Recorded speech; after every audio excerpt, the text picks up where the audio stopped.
Hello everyone, विद्यार्थी मित्रांनो, आपण शाळेत म्हणा किंवा कुठे बाहेर म्हणा, आपण जेव्हा जात असतो तेव्हा कधीतरी अचानकपणे इलेक्ट्रिक पोलवरती तारांच्या मध्ये आपल्याला कधी जाळ होताना दिसतो, कधी स्पार्किंग होताना दिसते, तर कधी कधी ठिणग्यासुद्धा खाली पडताना दिसतात.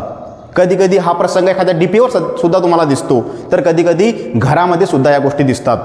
परंतु हे ॲक्च्युली आहे तरी काय, त्याला सायन्समध्ये काय म्हणतात आणि हा जाळ का होतो, याचे काय कारणं आहेत, हे आजच्या व्हिडिओमध्ये आपल्याला जाणून घ्यायचं आहे. चला तर मग आजचा हा व्हिडिओ पूर्णपणे बघावा.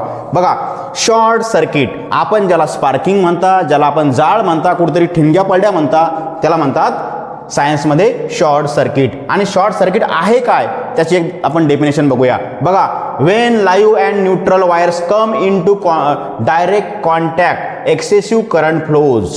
जेव्हा दोन वायर डायरेक्ट कॉन्टॅक्टमध्ये येतात, बघा तुम्हाला डायग्राममध्ये दिसत असेल, एक लाईव्ह वायर, लाल रंगाचे वायर, आणि ब्ल्यू कलरचे वायर, ज्याला आपण न्यूट्रल म्हणतो आणि याला लाईव्ह म्हणतो. हे दोन्ही वायर जेव्हा एकमेकांच्या कॉन्टॅक्टमध्ये येतात, डायरेक्ट कॉन्टॅक्टमध्ये येतात, तेव्हा एक्सेसिव्ह करंट फ्लो होतो.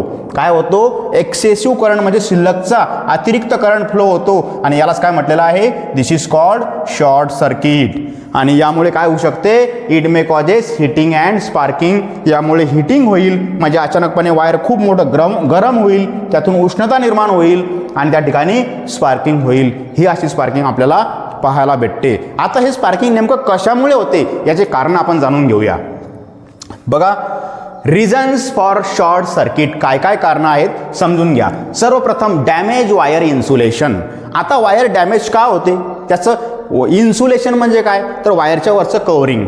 समजा एखादं वायर असेल, लाल रंगाचा असेल, काळ्या रंगाचा असेल, याच्या आतून तार असतो कॉपरचा, ॲल्युमिनियमचा, आणि याच्या वरचं जे कोटिंग आहे कलरफुल दिसते आपल्याला, त्याला इन्सुलेशन म्हणतात. आपल्याला करंट लागू नये म्हणून इन्सुलेशनचं काम ते करतात. कधी कधी असं होते की उन्हामुळे, पाण्यामुळे, हवेमुळे एखादं वायर जर बाहेर असेल, म्हणजे घराच्या वायर असेल उन्हामध्ये, तर ते वायर कालांतराने खराब होते, त्याच्यावरचं इन्सुलेशन कवरिंग जे आहे ते खराब होते, आणि ते कवर जर खराब झालं तर त्यापासून मग हे अशा प्रकारे तुम्हाला आतील तार असा उघडा होताना दिसतो. आणि आतील तार जर हा उघडा झाला आणि दोन वायर, एक न्यूट्रल आणि एक लाईव्ह, दोघांचा आतील तार जर उघडा झाला आणि तो एकमेकांच्या कॉन्टॅक्टमध्ये आला, तर अशा प्रकारे शॉर्ट सर्किट होऊ शकते. हे झालं पहिलं कारण. दुसरं कारण काय बघा, इनकरेक्ट वायरिंग. जर वायरिंग सर्किटमध्ये चुकीची केली असेल, समजा एखादा इलेक्ट्रिशियन आहे, त्याला माहीत नसेल, किंवा घरगुती एखाद्या व्यक्तीनं केलेलं असेल वायरिंग आणि त्याला जर त्याबद्दल माहिती नसेल, आणि जर चुकून समजा त्यांच्याकडून या सर्किटमध्ये लाईव्ह आणि न्यूट्रल दोन्ही वायर एका ठिकाणी लावल्या गेले, तर तिथे सुद्धा काय होऊ शकतो? शॉर्ट सर्किट होऊ शकतो. हे झालं दुसरं कारण. त्यानंतर तिसरं कारण असं आहे, फॉल्टी इलेक्ट्रिकल अप्लायन्सेस. एखादं इलेक्ट्रिकल आपण अप्लायन्सेस घरी आणलं, परंतु ते जर का फॉल्टी असेल, त्याच्या आतमध्ये जर का लाईव्ह आणि न्यूट्रल एकमेकाला कुठेतरी कॉन्टॅक्ट आला असेल, किंवा आपण घरी आणल्यानंतर सुद्धा कालांतराने काही कारणास्तव त्याच्यामध्ये फॉल्ट झाला असेल, वायर लूज झाले असतील आतील, आणि आतील वायर एकमेकाच्या कॉन्टॅक्टमध्ये आले असतील, त्याच्यामुळे सुद्धा शॉर्ट सर्किट होऊ शकतो. त्यानंतर पुढचा पॉईंट आहे, वॉटर इंटरिंग इलेक्ट्रिकल सर्किट्स. बघा, एखाद्या वेळेस घरामध्ये आपण स्वच्छता करत असताना, क्लिनिंग करत असताना, आपण कधी कधी पाण्याने खालची टाईल्स आपली धुवून काढतो, कधी कधी भिंतीवर सुद्धा आपण पाणी मारतो. मग अशा वेळेस जर का तिथे एखादा इलेक्ट्रिकल अप्लायन्सेस असेल, एखादा बोर्ड असेल, आणि त्या बोर्डवर जर का पाणी उडलं, तर पाणी आत जाऊ शकते बोर्डमध्ये, आणि लाईव्ह आणि न्यूट्रल यांचा कॉन्टॅक्ट एक होऊ शकतो, आणि तिथे सुद्धा स्पार्किंग होऊ शकते, शॉर्ट सर्किट होऊ शकते. त्यामुळे घराची सफाई करताना व्यवस्थित सफाई केली पाहिजे, किंवा इलेक्ट्रिकल जे अप्लायन्सेस आहे, सॉकेट्स आहे, त्याच्यावर पाणी उडू देऊ नये, किंवा बाहेरचा जो मेन फ्यूज असतो, MCB असतात, त्या बंद करून ठेवाव्या, आणि नंतरच स्वच्छता घराची ही केली पाहिजे.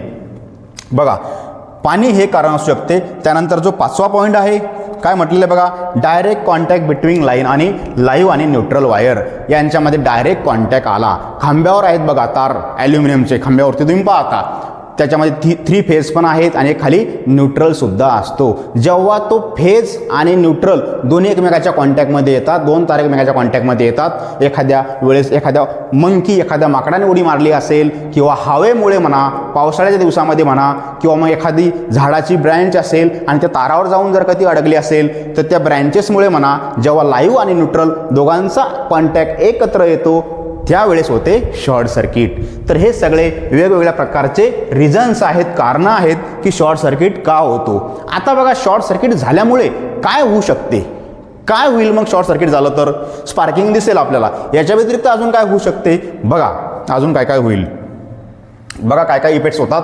Excessive current flow. 2 वायर एका ठिकाणी आले तर काय होईल मग सर, एक्सेसिव्ह करंट फ्लो होईल.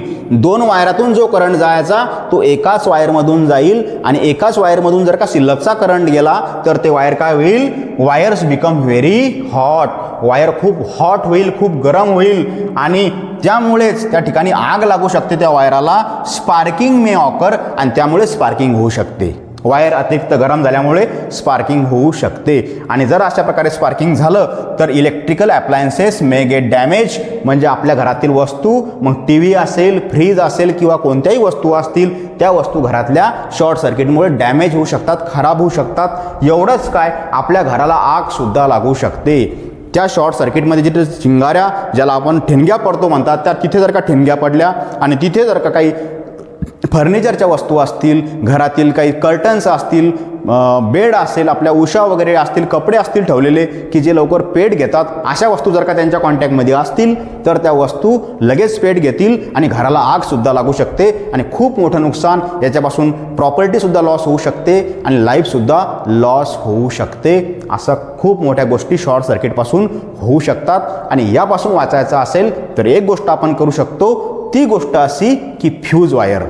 आपल्या घरामध्ये फ्यूज हे लावलेले असायलाच पाहिजे, ज्याला आपण अनेक लोक त्याला फेज म्हणतात. ॲक्च्युली तो फेज नाही, तो फ्यूज आहे.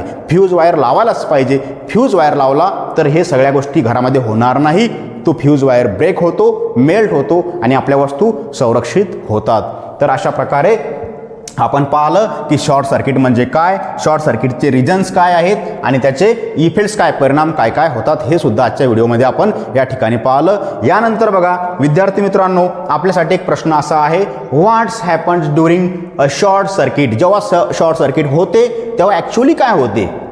ऑप्शन ए, करंट डिक्रीज होतो. Option number B, excessive current flows. सर्किटमधून एक्सेसिव्ह करंट फ्लो होतो. Option number C, voltage becomes zero. Voltage कमी होते, झिरो होऊन जाते शेवटी. आणि डी, रेजिस्टन्स इन्क्रीज आणि सर्किटमधला रेजिस्टन्स वाढतो. या 4 ऑप्शनपैकी या प्रश्नाचं उत्तर कोणतं अगदी बरोबर आहे, ऑप्शन कोणतं करेक्ट आहे, हे तुम्हाला कमेंटमध्ये मला सांगायचं आहे. ज्याचं उत्तर बरोबर येईल त्याचे नावं मी पुढील व्हिडिओमध्ये माझ्या घेणार आहे. त्यामुळे या प्रश्नाचे उत्तर कमेंटमध्ये जरूर द्या.